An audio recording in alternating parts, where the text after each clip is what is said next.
¿Cuántos han venido a escuchar palabra de Dios en el día de hoy?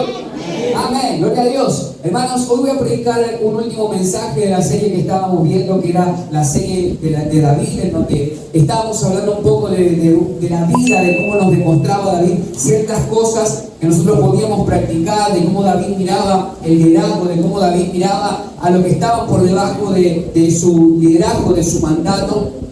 Quiero que vayamos rápidamente a 1 Samuel capítulo 23, versículos 16 en adelante. La palabra de Dios dice lo siguiente en 1 Samuel capítulo 23, versos 16 al 18. Entonces se levantó Jonatán, hijo de Saúl. ¿Hijo de quién? Saúl. Y vino David a Orez y fortaleció su mano en Dios. Diga, fortaleció su mano en Dios. Y le dijo: no temas, pues no te hallará la mano de Saúl mi padre, y tú reinarás sobre Israel. Yo seré segundo después de ti, y aún Saúl mi padre lo sabe. Diga, él lo sabe. Él lo sabe. Verso 18. Ambos hicieron un pacto delante del Señor, y David se quedó en Orez y Jonatán se volvió a su casa. Hoy quiero predicar bajo el tema recordando la promesa. Diga conmigo, recordando la promesa. Vamos, recordando la promesa.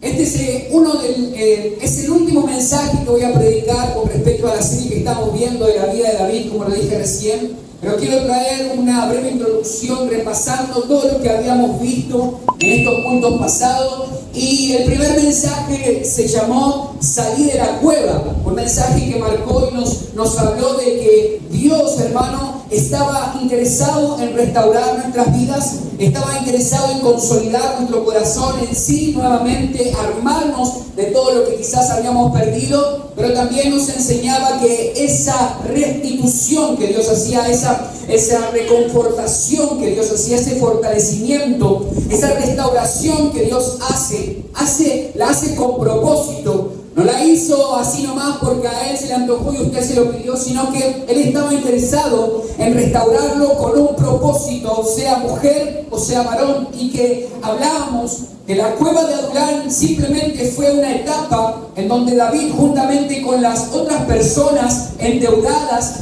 y que tenían amargura de espíritu, tenían que sanar y ser restauradas en esa cueva. Pero que solamente era eso, una etapa por la que David y los 400 soldados que estaban en ese momento con espíritu quebrantado tenían que pasar.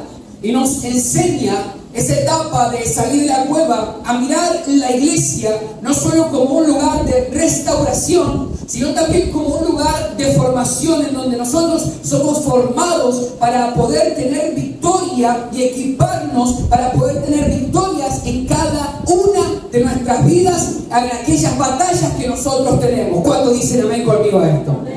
Después predicamos un segundo mensaje y que hablamos de ahora qué, salimos de la cueva, pero ahora qué hacemos, y hablábamos específicamente en ese mensaje de que Dios restituye aquellas cosas que nosotros podríamos haber perdido antes de entrar a la cueva. Vimos que después de estar en esa etapa teníamos el proceso de restauración, pero que Dios lo hacía con un propósito, y vimos que Dios nos equipaba y nos formaba para cumplir con una misión que había puesto colectivamente con la iglesia, pero individualmente con cada uno de nosotros, y que Dios irá restituyendo cosas de las que hemos perdido y que con el pasar del tiempo en nuestras vidas hemos estado perdiendo, y que quizás, como lo dijo nuestro hermano Joaquín recién cuando pasó a dar gracias, él dijo: muchas veces intenté con la mano carnal hacer o con mis propios medios hacer cosas, pero no lo logré. Pero cuando puse mi fe en Dios, Dios empezó a abrir puertas. Eso es lo que nos muestra el segundo mensaje, que fue titulado ¿y ahora qué hago? ¿Y ahora qué? Nos muestra de que Dios restituye cuando nosotros encaramos la visión, cuando nosotros nos adentramos en la tarea de poder avanzar. Dios empieza a proveer los recursos, Dios empieza a proveer las herramientas, Dios nos empieza a formar, pero también nos empieza a bendecir. Dios empieza a restituir todo lo que antiguamente perdimos y que no lo pudimos alcanzar de la manera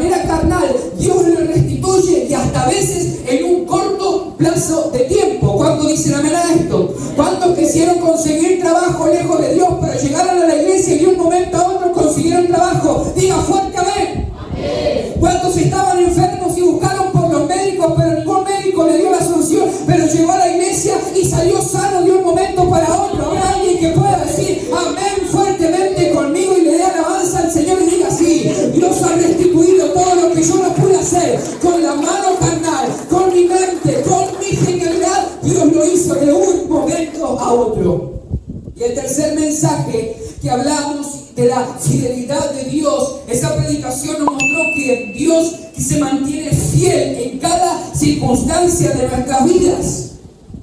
Voy a repetir eso. Dios se mantiene fiel en cada circunstancia de nuestras vidas. Y aunque el enemigo esté forjando planes en contra de nuestra vida, esté planificando para matarnos y hacernos retroceder, si Dios no nos entrega en las manos de Él, nada nos puede hacer daño. ¿Cuántos dicen amén a esto? Porque hablamos de que la puerta que Dios abre, nadie la puede cerrar. Y la puerta que Dios cierra, nadie la puede abrir. Y por más que el infierno, nuestro enemigo, esté planificando tirarlo, esté planificando hacerlo retroceder, si Dios no lo ha entregado en su mano, el enemigo puede esforzarse todo lo que quiera, pero hay un Dios allá arriba que nos está cuidando y nos está defendiendo. Él puede estar invirtiendo tiempo, puede estar invirtiendo recursos para matarlo a usted, pero si Dios dijo y decidió que vivamos, vamos a vivir hasta que Él venga a buscar nuestras vidas. Porque la puerta que Dios abre nadie la puede cerrar, y la puerta que Dios cierra nadie la puede abrir. Sin embargo, y ahora empezamos con el mensaje de hoy, recordando la promesa. ¿Cómo se llama?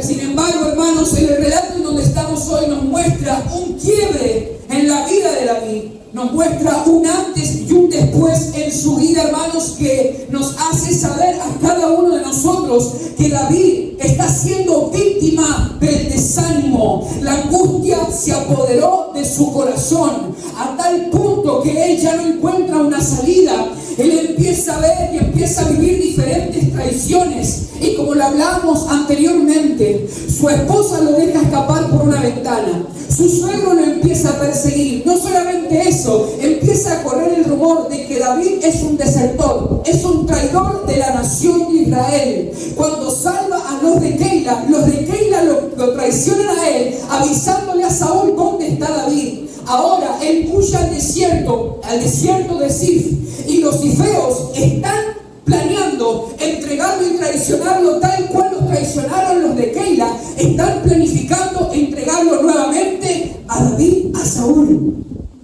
Entonces, ¿qué pasa? La angustia se empieza a apoderar del corazón de David. Él está angustiado, él está dolido por todo lo que le está pasando. Y le digo algo, hermanos, a él lo traicionan, lo acusan de desertor, lo acusan de traidor de la nación. Y él estaba en la voluntad de Dios.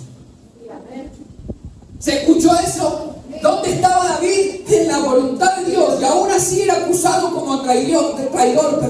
Aún así era acusado de desertor. Hermanos y hermanas, que hagamos las cosas bien no muchas veces va a garantizar que andemos bien. Pero no importa, hermanos y hermanas, ¿saben por qué? Porque en algún momento Dios se va a acordar de nuestra fidelidad, aún en momentos difíciles. Porque la fidelidad no se prueba en momentos fáciles. La fidelidad se prueba en momentos difíciles. Por eso está el dicho que dice: es fácil sentarse en la sombra del árbol ya crecido, pero cuando se está, hermano, en la raíz, no todos le echan agua, no todos lo cuidan. Por eso, hermanos, yo también valoro y aplaudo a aquellos que desde el principio han estado con nosotros, porque ahora es muy lindo todo, la iglesia se llena los cultos, pero hubieron cultos en donde habían 4, 5, 10 personas, y aplaudo y bendigo a esas personas también, porque han estado desde el primer momento con nosotros, hermanos, y han permanecido. ¿Cuántos dicen amén conmigo a esto? Porque lo importante es, cuando estamos en lo poco, le somos fieles a Dios, pero cuando estamos en lo mucho, también le somos fieles al Señor. No importa lo que tengas alrededor, mantente fiel en la presencia de Dios,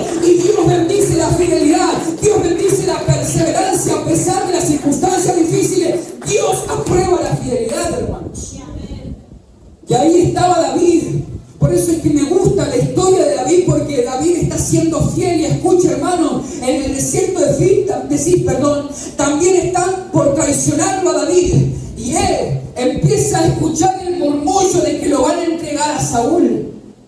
Y él empieza a escribir el Salmo 54. Y escuche lo que dice el Salmo 54. He aquí, Dios es el que me ayuda. El Señor está con lo que sostiene mi vida. ¿Escuchó? Con los que sostienen mi vida. Él devolverá el mal a mis enemigos. Córtalos por tu verdad. Voluntariamente sacrificaré a ti. Alabaré tu nombre, oh Señor, porque es bueno. Porque Él me ha librado de toda angustia.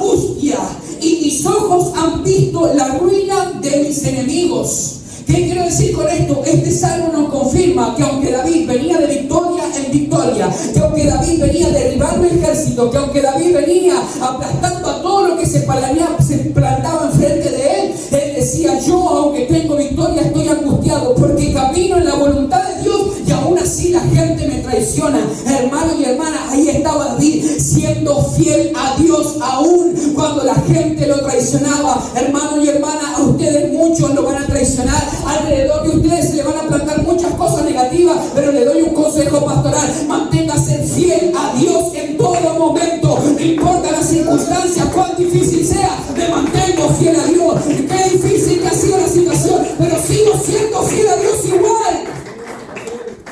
Hermanos, y ahí estaba él. Lo que me gusta de David, que el desierto, que la lucha, que la prueba te vuelve vulnerable. Porque le voy a decir algo, hermanos, y se lo enseño como pastor: hay cosas que duelen. Hay cosas, hermanos, que duelen. ¿Saben lo que es? Está David en un momento difícil. Está David en un momento muy difícil, pero el desierto y la traición lo vuelve vulnerable a él. ¿Cómo lo vuelve? Vulnerable. El desierto de Sif a él lo vuelve tan vulnerable que se angustia. Empieza a sentirse triste. Ya no vemos ese David opulento ganando guerras. Ya no vemos ese líder opulento diciendo: vamos para adelante. ¿Cómo está él? Angustiado, entristecido. Y eso es lo que me gusta del Señor, que Él sabe cómo bajarnos el copete a nosotros. Él sabe cómo hacernos pensar y reaccionar. Y el desierto a David lo deja vulnerable delante de la presencia de Dios. No lo deja vulnerable delante de la presencia de los hombres. Y qué bueno es estar vulnerable delante de la presencia de Dios. Porque llega un momento en donde el desierto te quiebra a tal punto que la única salida que tenemos es buscar la presencia de Dios, sí o sí.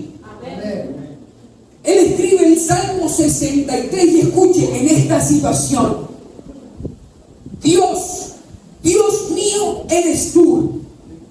¿Dónde está David? En el desierto de Judá, Sif.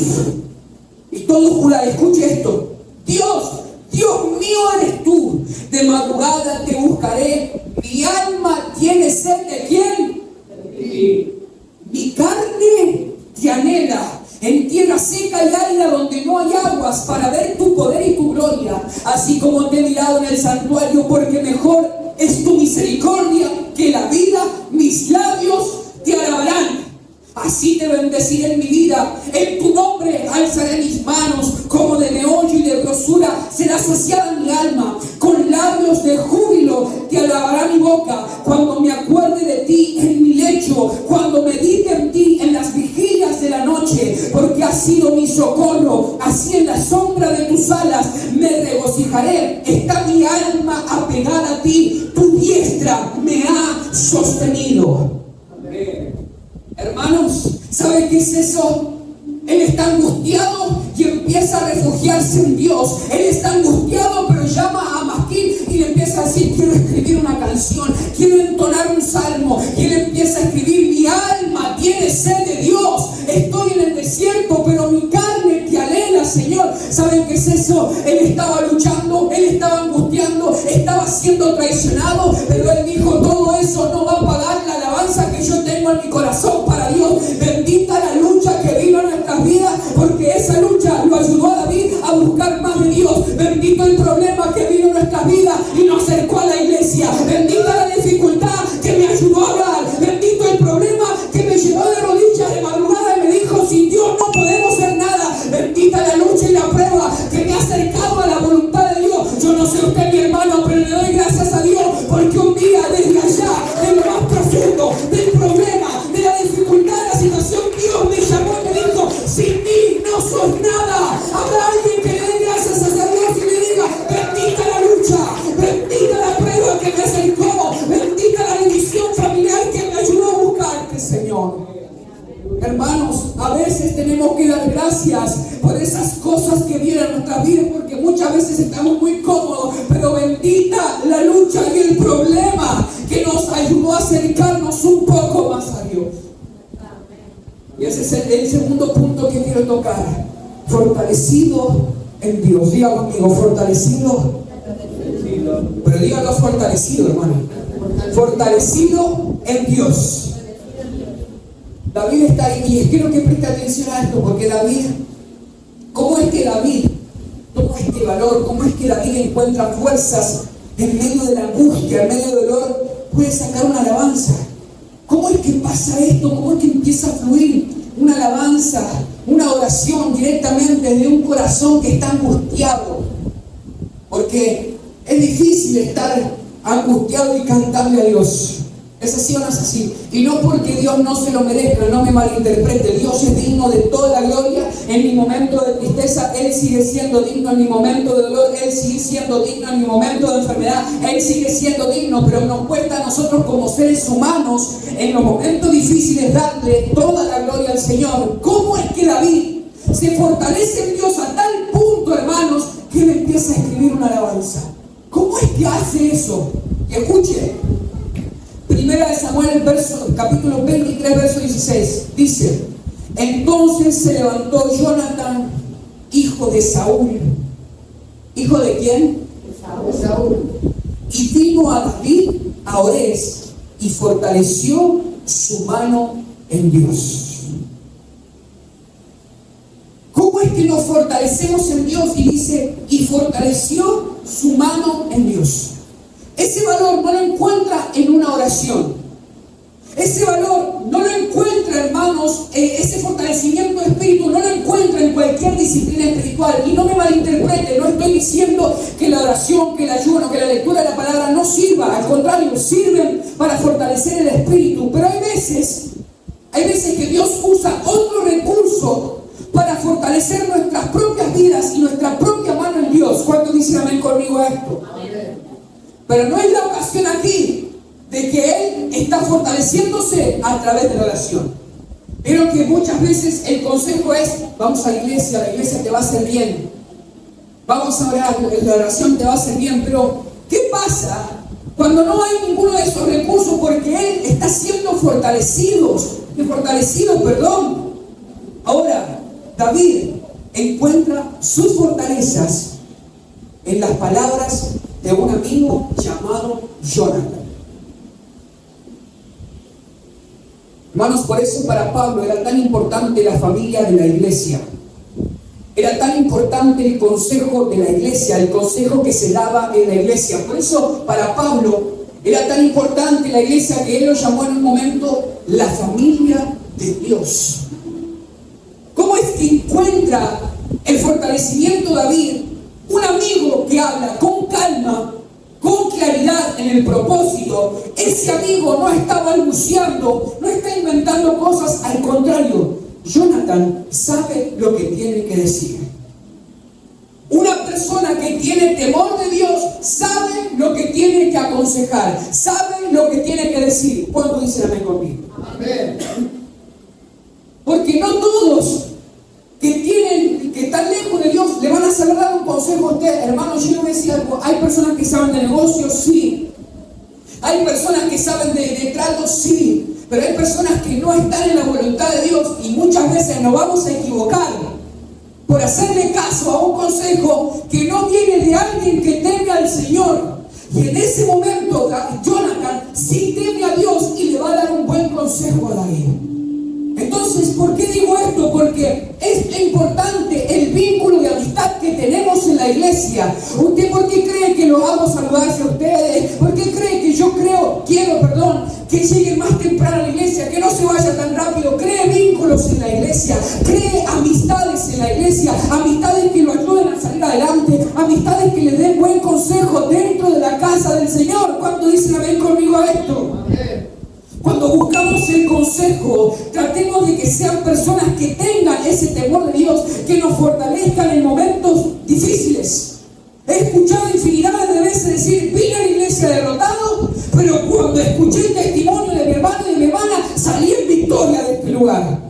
¿Saben cuánta gente llegó a este lugar pensando de que nunca iba a conseguir un trabajo, de que nunca iba a recuperar a su familia, pero escucharon a alguien que dio un testimonio y hoy tienen esa fe de que pueden conseguir un trabajo, de que pueden recuperar a su familia? ¿Saben por qué? qué? Porque es el consejo de Dios dentro de la iglesia, estimulando la fe de su hermano. Así que no me diga que los hermanos de la iglesia no son importantes, porque es importante el consejo de alguien que teme a Dios para nuestras vidas también.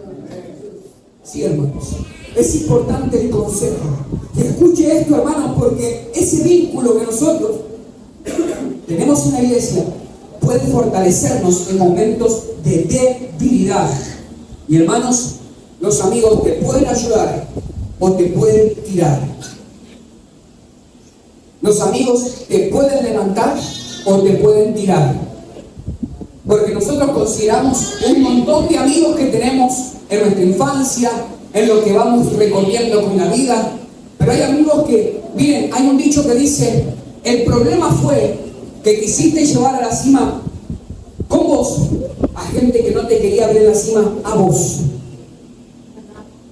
Todos queremos llevar a nuestros amigos a la cima, todos queremos que todos crezcan. ¿Es así o no es así? Yo como pastor quiero que todos crezcan, hermanos. Le digo, pero el dicho dice eso. El problema es que quisiste llevar a la cima a gente que no te quería ver en la cima. En ocasiones, hermanos, hay personas a nuestro alrededor que no son amigos nuestros. Pero sin embargo, Jonathan era muy amigo de David y no le importó nada, porque él era hijo de Saúl. Saúl era el que andaba buscando a David para matarlo. Jonathan estaba arriesgando su propia vida por su amigo. Yo quiero un amigo así, que esté dispuesto a entregarse por mí, hermanos, por mi libertad, por amor a mi vida, que esté dispuesto a darlo todo también por mí, porque yo también soy así. A mí me gusta ser leal. ¿Cuántos son leales aquí?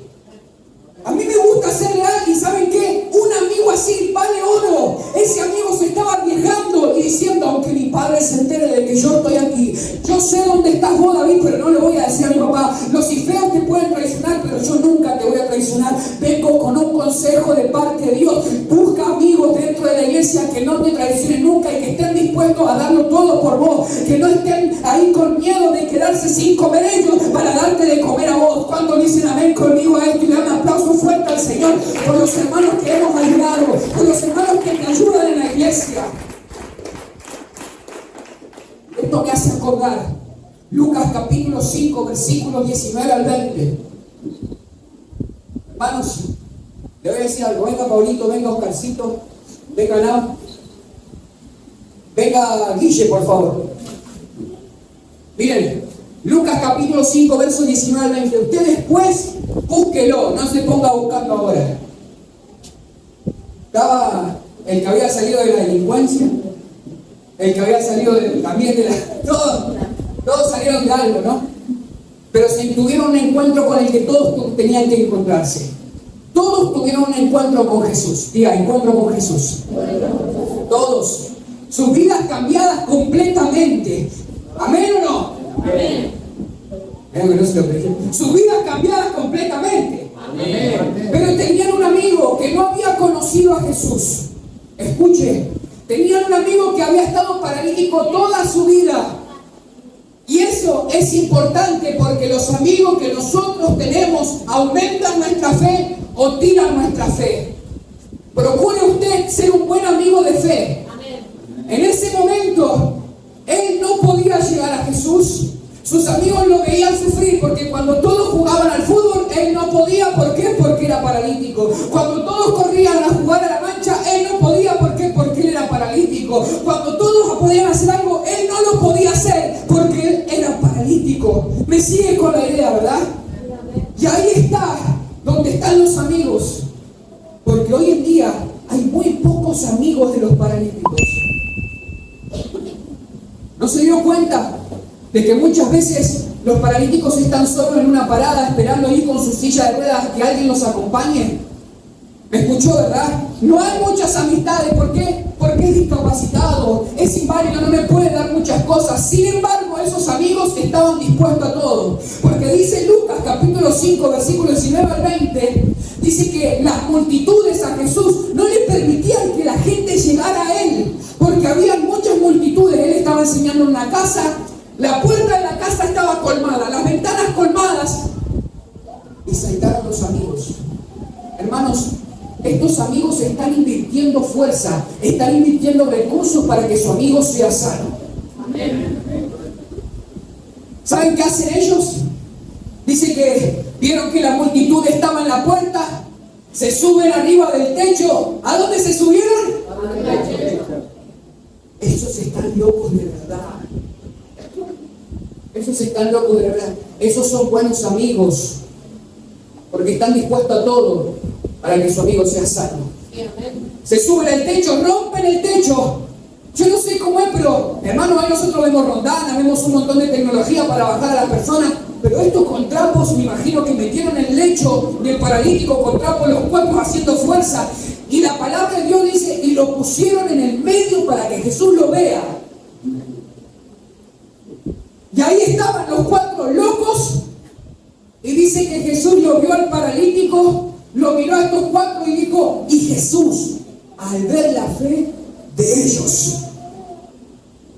A veces nosotros subestimamos la fe de nuestros propios amigos y decimos, no, ¿qué me vas a llevar a la iglesia si la iglesia no me sirve? Al contrario, hermano, los amigos que te llevan a la iglesia están dispuestos a todo por vos. Y esa es la clase de amigos que quiero, que estén dispuestos a tirar el techo por mí, que sean leales y cuando me vean mal digan, pastor, estoy orando por usted, pastor, estoy bendiciendo su vida, pastor, me levanto a la madrugada a orar por usted. Necesitamos gente leal en la iglesia que esté dispuesta a todo, a romper techo, a romper paredes para que nosotros seamos sanos en el nombre de Jesús. Por eso los amigos son tan importantes, porque ellos nos fortalecen en Dios. Y quiero hablar de un último punto en esto. Recordando la promesa. Escucha, hermanos, Jonathan no llega con palabras elocuentes, no llega con un consejo de es un vino de parte de Dios. No. Él llega y él sabe su lugar. Él sabe su lugar.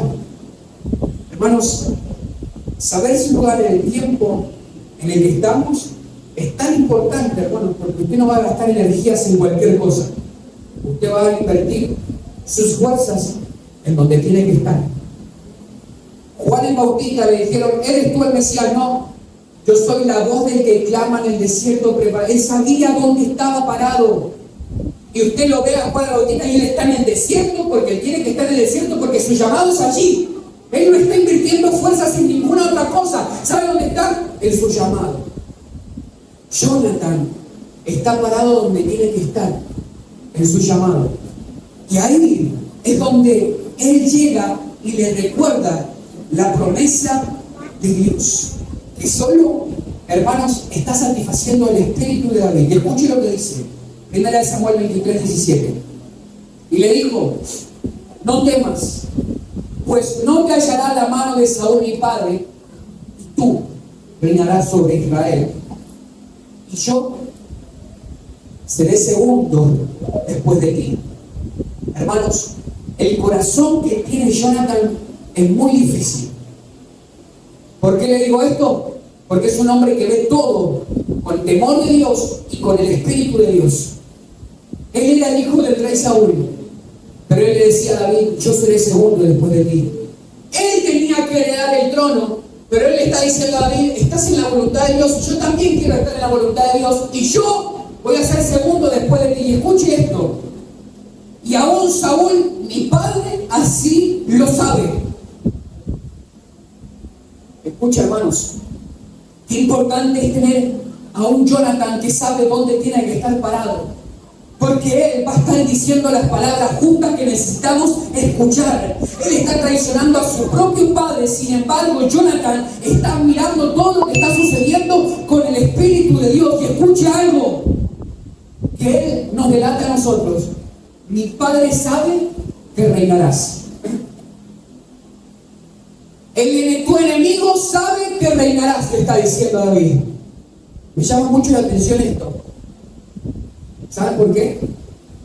Porque Saúl sabe que David va a reinar, pero aún así no se ha rendido. El diablo sabe que está derrotado y que nosotros siempre vamos a tener victoria, pero lo que me llama la atención de él, que aunque sabe que está derrotado, todavía no se rinde. Y aún usted, que sabe que es más que vencedor, aún hay momentos en los que se quiere rendir. Hermanos, el espíritu del diablo está empecinado en que usted renuncie, en que usted se rinda. Él está esperando a que usted en algún momento se decaiga. Él está esperando en que en algún momento usted piense, no, Dios no me va a solucionar esto. Él está esperando eso. ¿Saben por qué? Porque Él ya sabe que está derrotado. Pero hoy Dios le está diciendo a usted que usted es más que vencedor, hermano. Si Él, siendo derrotado, no se rinde, ¿cuánto más los hijos de Dios que sabemos que tenemos la victoria? Tenemos que seguir encarando esto. Tenemos que seguir buscando la voluntad de Dios. No te rindas, mi hermano y mi hermana. Si Él no se rinde, ¿por qué no vamos a rendir nosotros? Y sigo, hermanos. Tú reinarás sobre Israel. Y Él le recuerda la promesa, que es tan importante que nosotros, Dios, en ocasiones nos recuerde la promesa. Hermanos, Jonathan le dice: mi padre Saúl sabe que reinarás. ¿Saben qué pienso yo ahí? Y en esto puedo imaginar un poco la vida de David. Salmo 23. El Señor es mi pastor, nada me faltará. En lugares de delicados pastos me hará descansar, junto a aguas de reposo me pastoreará. Confortará mi alma, me guiará por senda de justicia por amor de su nombre. Su vara y su callado me infundirán aliento. Y Él dice algo muy lindo: aderezas mesas delante de mí en presencia de mis angustiadores, unges mi cabeza con aceite, mi copa está rebosando. El Señor, por medio de Jonathan, le recuerda ese hecho del Salmo 23. Cuando era un adolescente de 17 años, dicen los teólogos aproximadamente, llega Samuel a la casa de David y le unge con aceite delante de todos sus angustiadores que eran sus hermanos. Pero él recuerda ese hecho y él dice: aderezas mesas delante de mí, preparas mesas delante de mí en presencia de lo que me angustia, unge mi cabeza con aceite, mi copa rebosa. Cuando usted estudia esto, hermanos, Dios es el que está preparando la mesa. ¿Por qué David dice mi copa está rebosando? En el Antiguo Oriente, cuando alguien venía de visita, si a ustedes le servían una copa y mientras estaban charlando, la persona seguía sirviendo agua y rebosaba la copa, eso era señal de que era grato que haya llegado a la casa, que era grato de que haya llegado y que la copa está rebosando porque estoy charlando, me es grata tu presencia, me es grata tu presencia en mi casa, me es grata, me hace bien verte, ¿cómo estás? Y él dice, mi copa está rebosando. No es que Dios está ungiendo y solamente el aceite está rebosando, no. La palabra de Dios nos enseña que Dios está contento con el lugar que le ha dado a David. Hermanos, en ese momento David entiende, cuando Jonathan le recuerda la promesa, lo que David está entendiendo es: me acuerdo que a Dios le agradaba que yo estuviera en mi llamado. Me acuerdo y recuerdo que a Dios le agrada que yo esté cumpliendo con la voluntad de Él. Entonces ya no es alguien angustiado, sino es alguien que recuerda la promesa que Dios le ha dado. Tú vas a ser rey sobre todos los que te angustian. ¿Sabe qué hace David en ese momento? Él se siente y trae, hermanos, a la memoria todo lo que Dios le había dicho y todo lo que Dios le había prometido. ¿Por qué? Porque era grato que David permaneciera en el llamado. Hermano y hermana, la palabra de Dios dice: si el espíritu del príncipe se enalteciere contra ti, tú nunca dejes tu lugar. Hermano, le vengo a decir a alguien de parte de Dios: hoy, en este tiempo, Dios te está recordando una promesa que ha puesto en tu corazón, que ha puesto en tu vida. ¿Sabes para qué? Para que no te rindas. A Dios le gusta que estés respetando tu llamado y que estés en la voluntad de Dios. No te rindas por lo que el diablo está haciendo. No te rindas por lo que te puede traicionar. Permanece en el llamado, porque a Dios le agrada que permanezcas en el llamado. Pongámonos de pie en esta tarde. Cerremos por un instante nuestros ojos y pidámosle al Señor. Dios te bendiga. Sé que esta serie de mensajes ha sido una tremenda bendición para tu vida. Nos ha enseñado el salmista, el siervo David, mucho de qué aprender para nosotros poder mejorar cada día nuestra relación con Dios. Esta predicación exclusivamente nos ha animado, nos ha instado a recordar que nuestra fortaleza no viene de lo material, sino que nuestra fortaleza siempre va a venir de nuestro Señor Jesucristo. Es una de esas predicaciones que nos hace notar que aunque muchos Saúles estén planeando persecución en contra de nuestras vidas a través de la calumnia, a través de la habladuría, todo siempre está en control en las manos del Señor. Una promesa que sigue vigente es la que nos ayuda a poder recordar quién es Dios para cada una de nuestras vidas. Yo sé que este mensaje ha traído mucha esperanza porque es uno de esos mensajes que nos insta también a recordar que Dios nos ha escogido aún desde el vientre de nuestra madre y también ha puesto promesas con cada una de nuestras vidas. Hemos nacido con un propósito exclusivo de parte de Dios.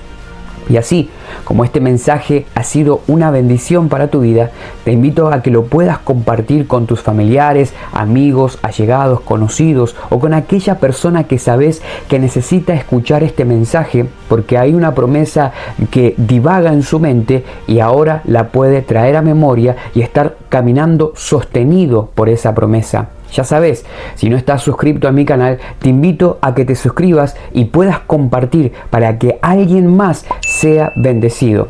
También te invito a que si no has activado la campanita de notificaciones en todas, este es el momento en el cual la podés activar para que cada vez que yo suba una predicación o un video, la plataforma te esté avisando y seas el primero en comentar. Dios te bendiga.